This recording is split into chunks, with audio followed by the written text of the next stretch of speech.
కొత్త బిజినెస్ కోసం ఆలోచిస్తున్నారా? ఈజాన్ డిస్ట్రిబ్యూషన్ కోసం కాల్ చేయండి 9154729854.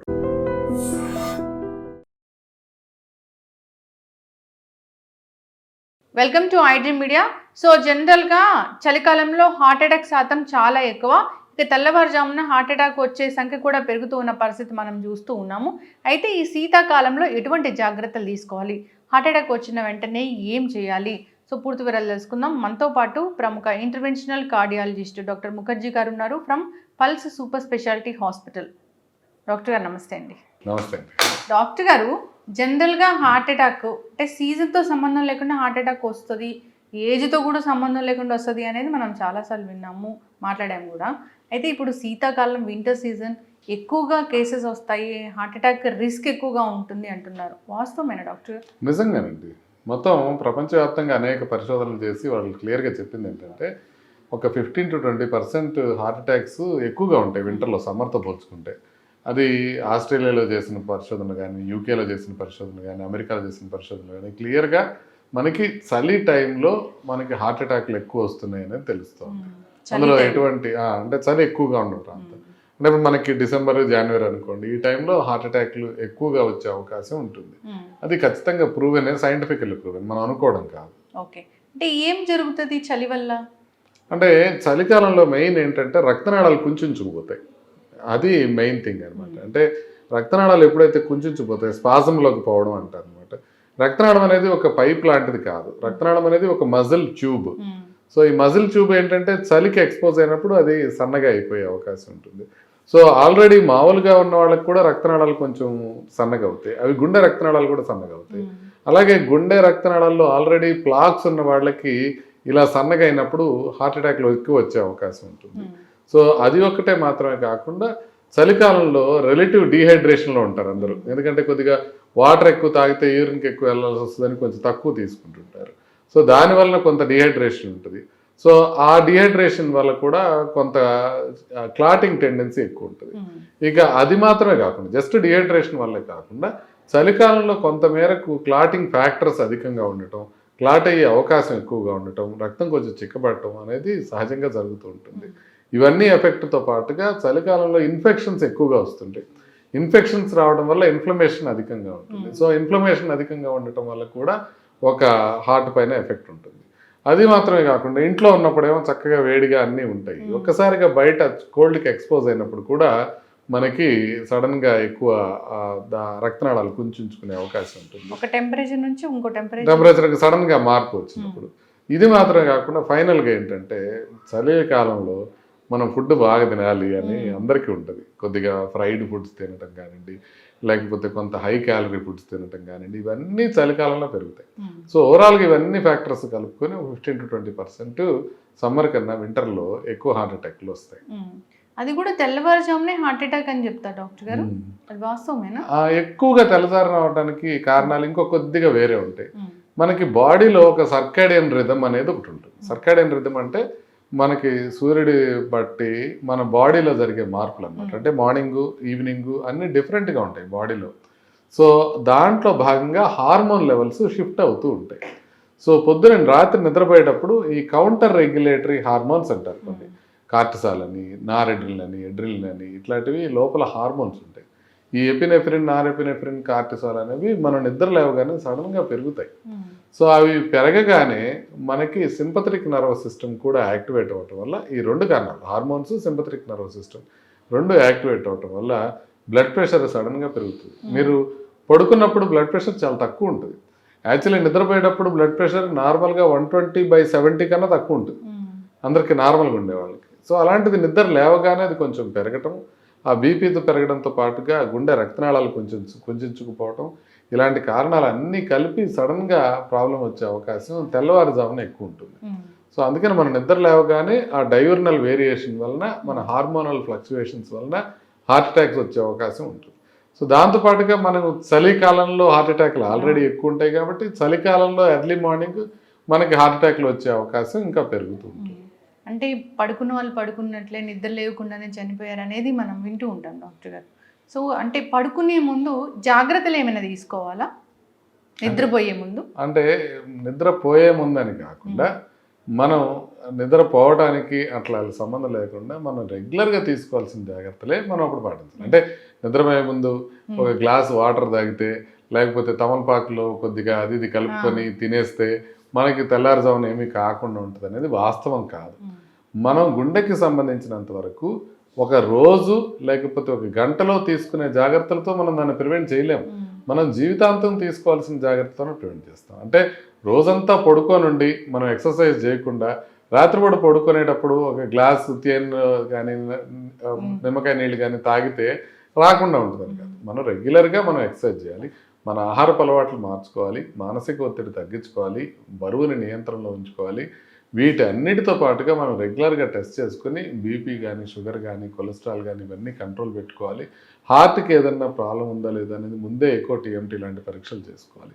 ఈ 3 రకాలుగా, ఒకటి రిస్క్ ఫ్యాక్టర్స్ కంట్రోల్ పెట్టుకోవడం, ఒకటి మన హెల్తీ లైఫ్ స్టైల్ మెయింటైన్ చేయడం, మూడోది మనకి గుండెకి సంబంధించిన పరీక్షలు చేసుకోవడం. ఈ 3 కలిపి మనకి హార్ట్ అటాక్లు రాకుండా చూసుకుంటే అది ఎప్పుడైనా సరే, ఇంక తెల్లారుజామునే కాకుండా ఎప్పుడైనా హార్ట్ అటాక్లు రాకుండా ఉండటానికి ఇవే మనం చేయాల్సినవి. అంటే నిద్ర లేవడమే అంటే అలా ఒకటేసారి లేవకూడదు, కొంచెం పక్కకు తిరిగి కొద్దిసేపు కూర్చొని అలా లేవాలి, లేచి నిలబడాలి అలా చెప్తారు కదా డాక్టర్ గారు. అది ఒకందుకు ఇంపార్టెంట్ అమ్మా. కొంతమందికి ఏంటంటే పాస్చరల్ హైపోటెన్షన్ అని ఉంటుంది, అదే POTS అని కూడా అంటారు, పాస్చరల్ ఆర్థోటాక్సిక్ సిండ్రోమ్ అని ఒకటి ఉంటుంది. అదేంటంటే మనం లేచి నిలబడగానే మన గురుత్వాకర్షణ శక్తి ప్రకారం మన బీపీ కొంత వరకు డౌన్ అవుతుంది. ఆ డౌన్ అయినప్పుడు బ్రెయిన్కి బ్లడ్ సప్లై కొంత టెంపరీగా తగ్గుతుంది. సో మనం లేచి నిలబడగానే బాడీలో కౌంటర్ రెగ్యులేటరీ మెకానిజం స్టార్ట్ అయిపోతుంది. అంటే ఇక్కడ మన కెరటిడ్ రిసెప్టార్స్ ఏమైతే ఉంటాయో దానికి బీపీ తగ్గినట్టు తెలియగానే అది బ్రెయిన్కి సంకేతాన్ని పంపిస్తుంది. ఓకే, బీపీ తగ్గింది, దీనికి సంబంధించిన నువ్వు బ్యాలెన్స్ చేయాల్సిన అవసరం ఉంది.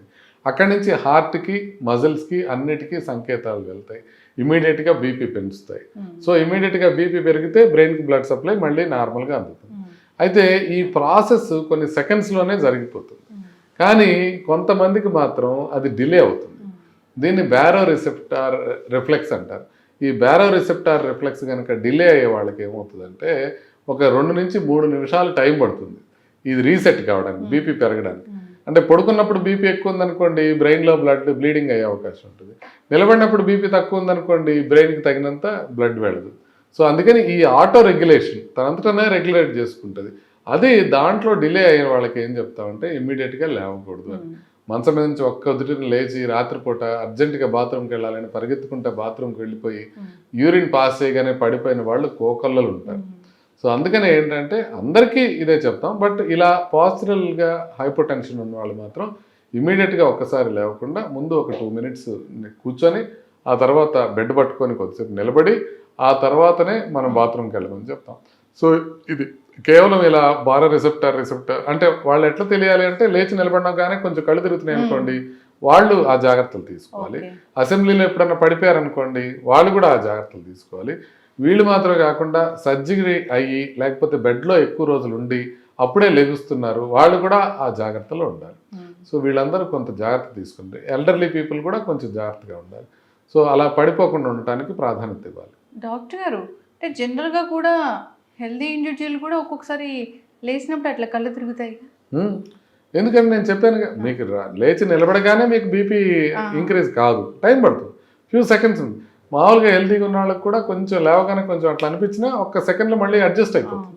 అట్లా అడ్జస్ట్ కావట్లేదు అనుకోండి, మీకు ఇంకా అట్లే అనిపిస్తుంది అనుకోండి, ఇమీడియట్గా మీరు కూర్చోవాలి లేకపోతే పడుకోవాలి. మొండిగా అలాగే నిలబడుకున్నప్పుడు ఒక్కొక్కసారి పడిపోయే అవకాశం ఉంటుంది.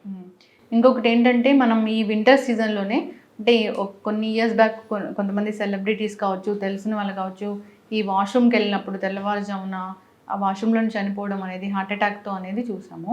అంటే ఇది వింటర్లో వాష్రూమ్లో హార్ట్ అటాక్ అనేది చూస్తామా? అంటే హార్ట్ అటాక్లు అనేవి ఎప్పుడైనా రావచ్చు, వింటర్లో కూడా రావచ్చు. వింటర్లో కొంచెం ఎక్కువ వస్తాయి, అది బాత్రూంలోనే రావాలని ఏం లేదు. ఎర్లీ మార్నింగ్ కొంచెం ఎక్కువ వస్తాయి కాబట్టి ఎర్లీ మార్నింగ్ బాత్రూంలో ఉంటాం కాబట్టి అలా వచ్చే అవకాశం ఉంటుంది. అంతేగాని బాత్రూంలో ఉండటం వల్ల ఆ టైంలో వాళ్ళకి హార్ట్ అటాక్ వచ్చే అవకాశాలు ఏమీ పెరగట్లేదు. కొంతమంది అంటారు చల్లనీళ్ళు ముందు పోసుకోవాలి, వేడి నీళ్ళ తర్వాత పోసుకోవాలి స్నానం చేసేటప్పుడు అని, అది కూడా ఏమీ నిజం కాదు. అట్లా ఏమీ మారిపోదు, హార్ట్ అటాక్లు వచ్చే అవకాశం ఏమి మారిపోదు. అది మనకి కేవలం ఏంటంటే ఆల్రెడీ కొంత హార్ట్కి బ్లడ్ సప్లై తక్కువ ఉన్న వాళ్ళకి ఇందాక మనం అనుకున్నట్టుగా బ్రెయిన్కి బ్లడ్ సప్లై తగ్గి కొంచెం కనుక వాళ్ళ కళ్ళు తిరిగి పడిపోయినట్లయితే ఆ పడిపోయిన టైంలో కొంత బీపీ తక్కువ ఉంటుంది కాబట్టి హార్ట్ అటాక్ వచ్చే అవకాశం పెరిగిపోతుంది. అంటే సరైన బ్లడ్ ప్రెషర్ లేకపోతే గుండెకి సరఫరా కావాల్సిన బ్లడ్ కూడా సరఫరా కాదు, అప్పుడు ప్రాబ్లం వచ్చే అవకాశం ఉంటుంది. సో ఇవన్నీ కారణాల వల్ల బాత్రూంలో కొంతమంది చనిపోయారు. ఇంకా బయట అనుకోండి, వాళ్ళు పడిపోయినప్పుడు ఎవరో ఒకరు పక్కన వాళ్ళు చూసి వాళ్ళకి కొంత ప్రాథమిక చికిత్స చేసే అవకాశం ఉంటుంది. బాత్రూంలో పడిపోయారు, తలుపులు వేసుకున్నారు, వాళ్ళకి తెలియదు. ఇంకా అట్లా ఎంతసేపు పడిపోయినా ప్రాణానికి ప్రమాదం అయినా వాళ్ళకి తెలిసే అవకాశం లేదు. కొంచెం లేట్ అయిన తర్వాత మాత్రమే కుటుంబ సభ్యులు నోటీస్ చేస్తారు. కాబట్టి ఆ రకంగా బాత్రూంలో కొన్ని మరణాలు సంభవించడం అనేది జరుగుతూ ఉంటుంది. ఆల్రెడీ హార్ట్ ఇష్యూస్ ఉన్నాయి, ఆల్రెడీ స్టెంట్స్ ఉన్నాయి, క్లాటింగ్ టెండెన్సీ ఉంది, అలాంటి వాళ్ళకి జాగ్రత్తలు అంటే ఏం చెప్తారు ఈ వింటర్ సీజన్లో? వింటర్ సీజన్లో వాళ్ళు హైడ్రేషన్ బాగా మెయింటైన్ చేయాలి. అంటే మనం ఎప్పుడు కూడా హైడ్రేషన్ కరెక్ట్గా మెయింటైన్, వింటర్లో ఉన్నప్పుడు కనుక యూరిన్ ఎక్కువ వస్తుందని మనం సరిగ్గా వాటర్ తీసుకోకపోతే ప్రాబ్లం అయ్యే అవకాశం ఉంటుంది. అదేవిధంగా వింటర్లో నిద్రపోయేది ఎక్కువ ఉంటుంది పొద్దున పూట. సో వాళ్ళు టైం ప్రకారం మెడిసిన్ వేసుకోవడానికి కూడా ఇబ్బంది ఉంటుంది. అది జాగ్రత్తగా టైం ప్రకారం వేసుకోవాల్సిన అవసరం ఉంటుంది. వింటర్లోనే అంటే కొంచెం కొవ్వు పదార్థాలు అధికంగా తింటే మనం చలిని బెటర్గా ఎదుర్కోవచ్చు అని అనుకుంటారు అందరూ. అలా కొవ్వు పదార్థాలు తినాల్సిన అవసరం లే, ఒక చిన్న స్వెటర్ వేసుకుంటే సరిపోతుంది, చలిని మనం తట్టుకునే అవకాశం ఉంటుంది. నాలుగోది ఏంటంటే మనకి ఇండియన్సే, ఇది ప్రపంచంలో ఎక్కడా చేయరు ఇలాగా.